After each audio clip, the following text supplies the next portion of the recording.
ہم نے جو الیکشن کمیشن کو صوبائی حکومت کا پیغام پہنچایا تو اس میں یہ بات نہیں تھی، اس میں یہ بات ہے کہ یہ ہمیں اس چیزوں کی ضرورت ہوگی، کیونکہ آپ ہم سے ڈیمانڈ کریں گے تو پہلے سے ہم آپ بتا رہے ہیں کہ یہ چیزیں ہمارے پاس مشکلات ہوں گی۔ تو انشاءاللہ تعالیٰ آپ دیکھ لیں گے 14 تاریخ کو سب کچھ اللہ تعالیٰ ٹھیک کر لے گا انشاءاللہ۔ کی نظر بہت زیادہ گہری ہے، اور وہ گہری نظر سے ان کا اپنا ایک سوچ ہے، ایک ویژن رکھتے ہیں، ملک کے پائے کے لیڈر ہیں۔ اسحاق ڈار بھی اس طرح ایک ویژن رکھتا ہے۔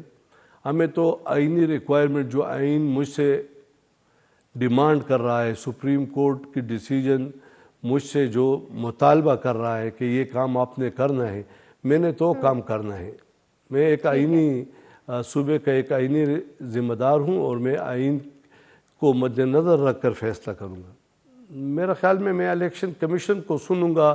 میرے جارے بال میں نے ان کو شو کیے ہیں، اور انہوں نے کہا کہ ہم آپ کو 14 تاریخ کو کچھ بتائیں گے اور پھر ہم فیصلہ کر لیں گے۔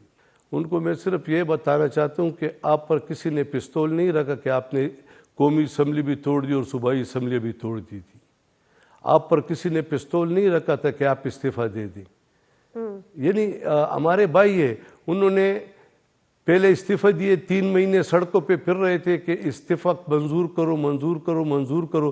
جب منظور ہو گیا تو 3 مہینے پھرتے ہیں وہی واپس کرو واپس کرو واپس کرو۔ دیکھو یہ ملک 22 کروڑ عوام کا ملک ہے، اس طرح فیصلوں پر یہ نہیں چلے گا جس طرح یہ فیصلے ہو رہے ہیں۔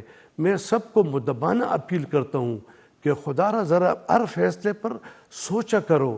یہ صوبائی اسمبلی جو 2 ٹوٹی ہے، یہ کس نے توڑی ہے؟ یہ چیف منسٹر نے توڑی ہے؟